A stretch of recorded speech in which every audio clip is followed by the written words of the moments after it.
नमस्कार मित्रों। इस वीडियो में हम बात करेंगे सूक्ष्म शरीर के बारे में। हम जानने की कोशिश करेंगे कि सूक्ष्म शरीर क्या है, क्या इसकी कार्य प्रणाली है और किस प्रकार हम अपने बॉडी में अपने सूक्ष्म शरीर का अनुभव कर सकते हैं। इसके अलावा कैसे अपने सूक्ष्म शरीर में एकत्रित हुई नकारात्मक भावनाओं को अंदर से बाहर निकालकर अपनी वर्तमान बीमारियों को और आगे आने वाली बीमारियों को दूर रोक के रख सकते हैं या उनको खत्म कर सकते हैं।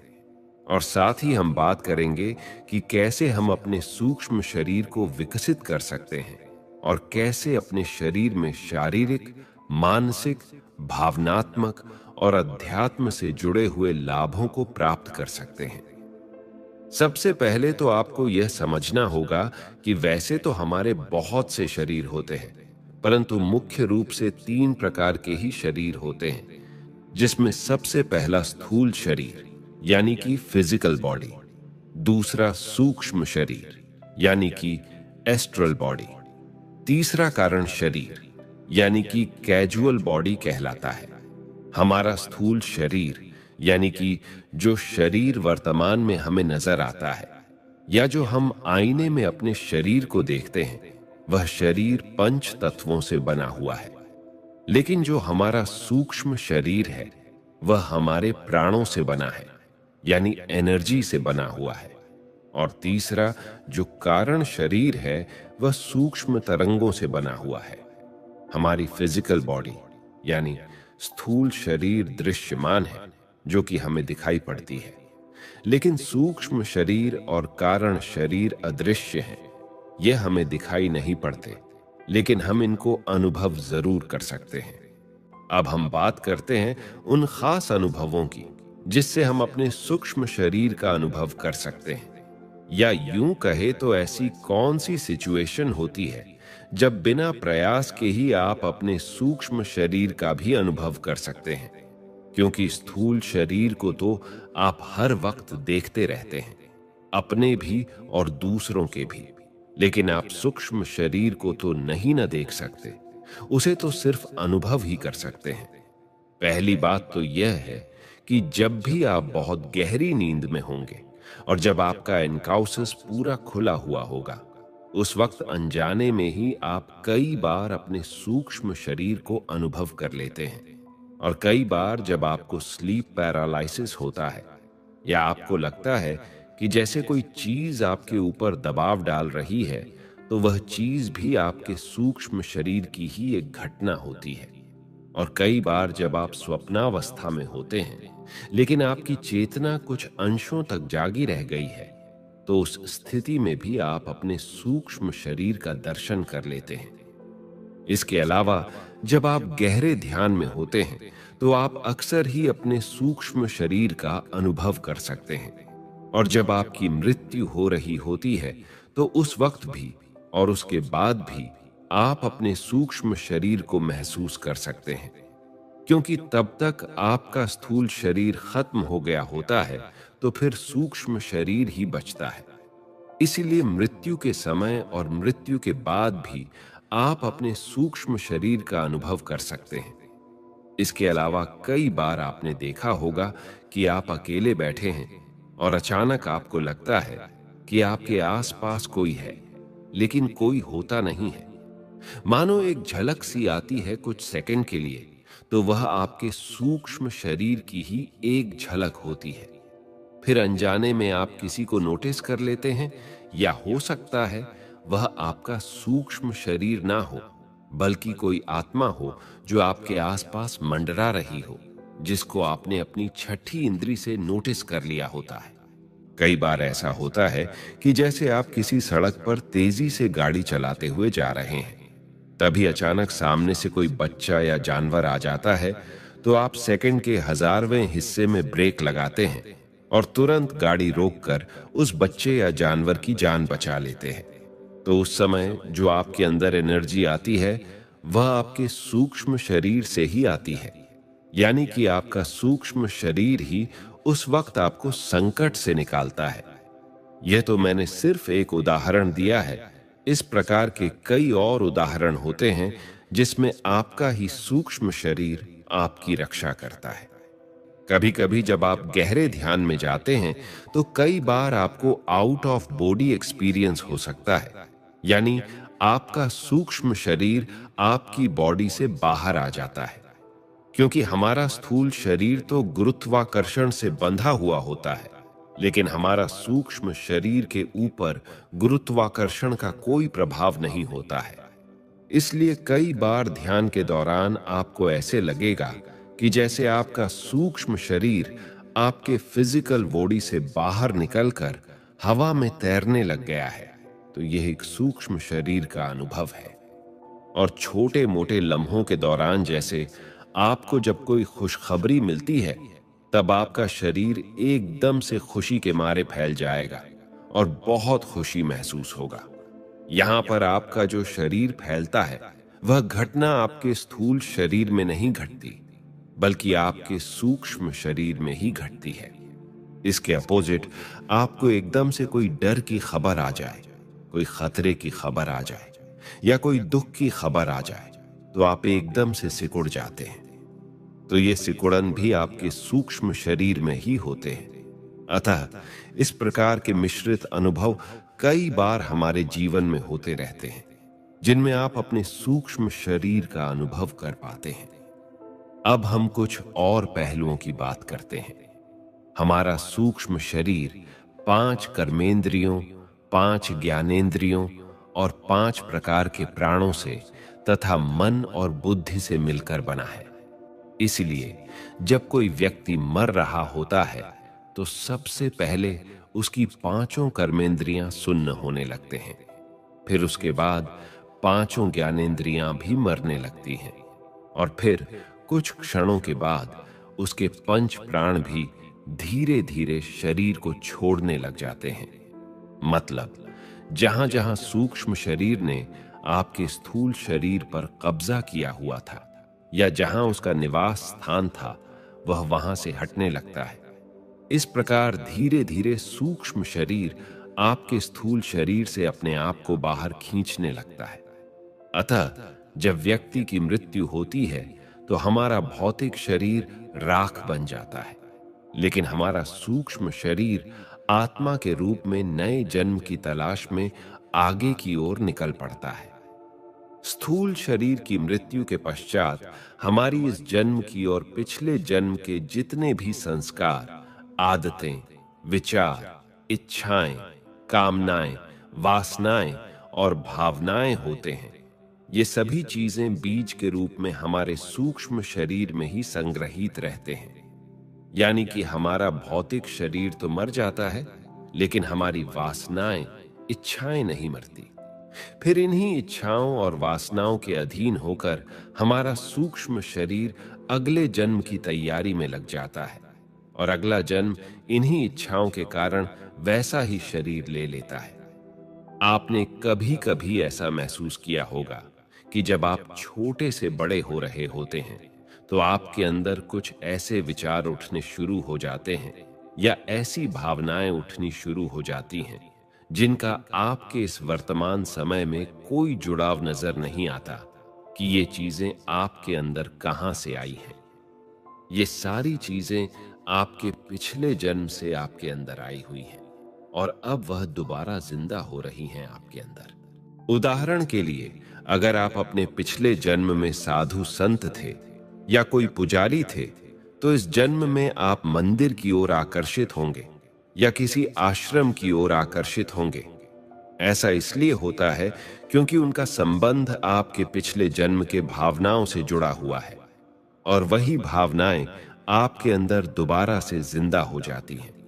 इसीलिए तो कहते हैं इंसान कभी नहीं मरता है, मरता है तो सिर्फ शरीर ही। उसकी आत्मा हमेशा जिंदा रहती है, बस उसका शरीर बदल जाता है।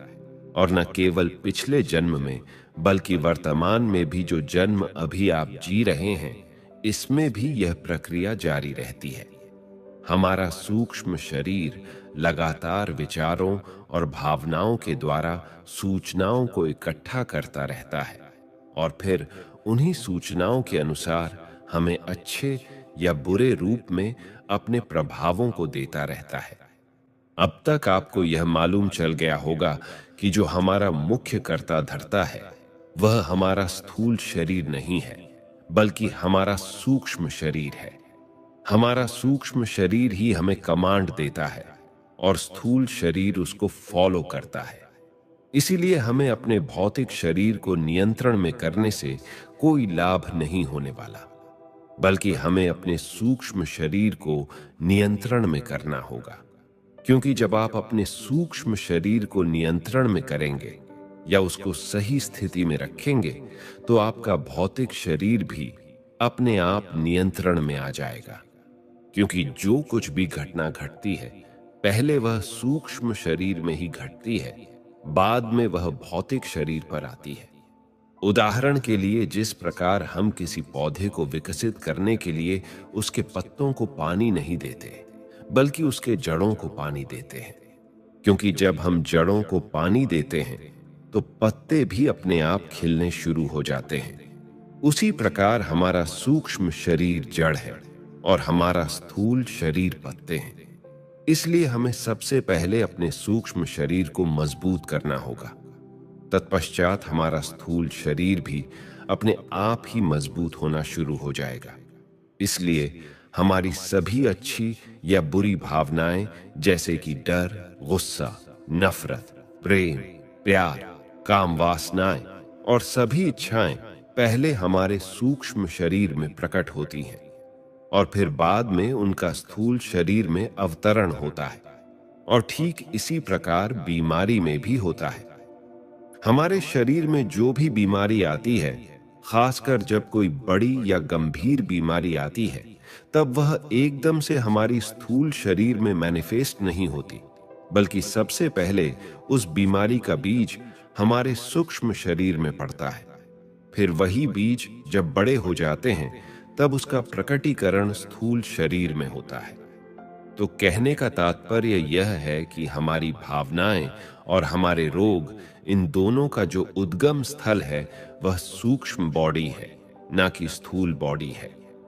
उदाहरण के तौर पर मान लीजिए कि आपको किसी व्यक्ति पर क्रोध आ रहा है और वह व्यक्ति भी आपके सामने बैठा है, लेकिन अभी आपका गुस्सा आपके अंदर है, बाहर नहीं आया है।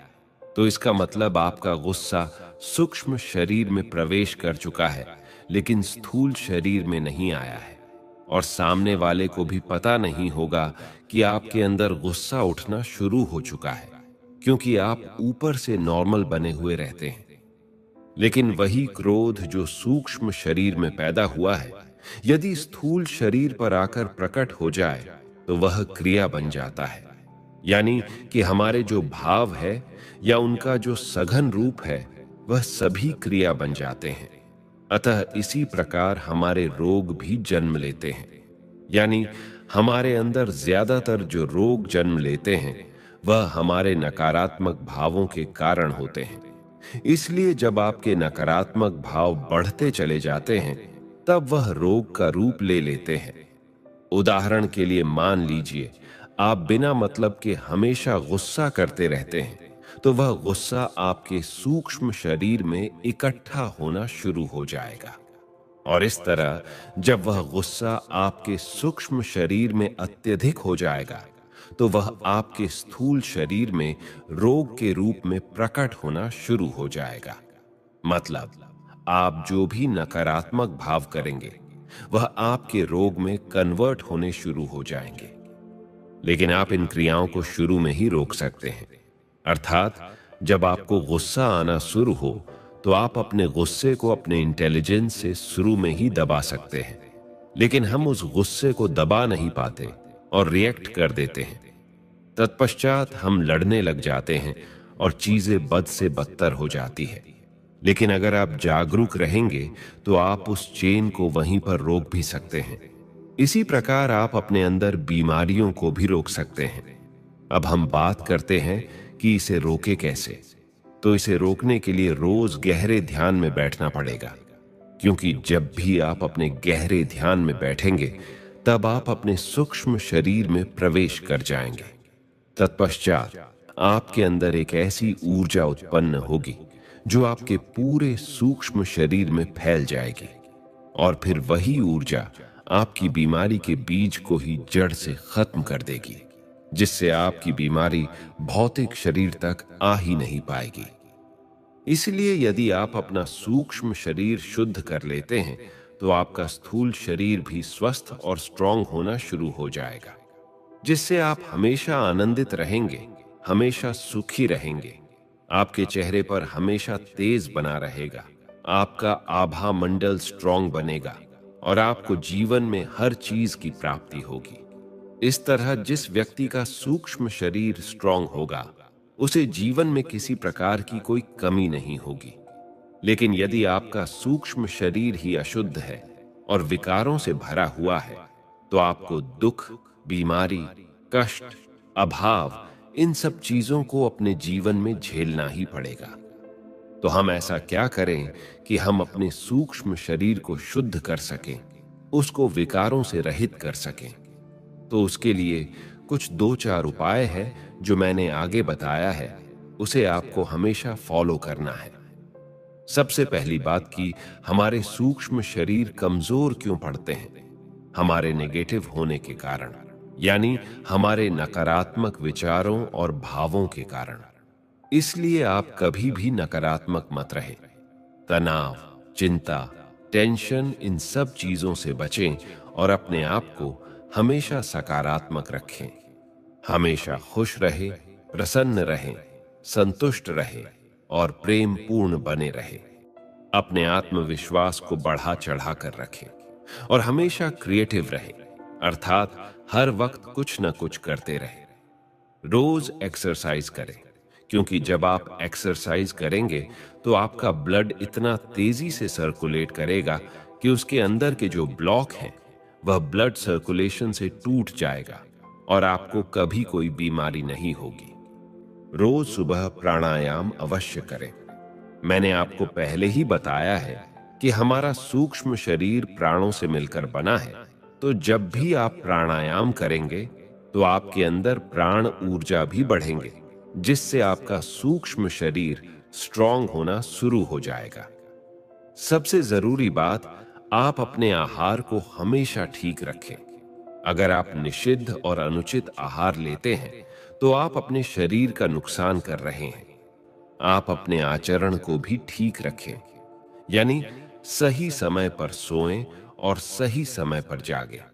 इसके अलावा कुछ मंत्रों का भी जाप करें, खासकर ओम महामंत्र का जाप करें, क्योंकि ओम का जाप करने से उसकी जो वाइब्रेशन है वह आपके पूरे सूक्ष्म शरीर में ट्रैवल करती है, जिससे कि उसके जितने भी ब्लॉक होते हैं वह सभी खुल जाते हैं। और सबसे जरूरी चीज ये है कि आप हमेशा अपने आप को प्रेजेंट में रखें, यानी वर्तमान समय में रहें।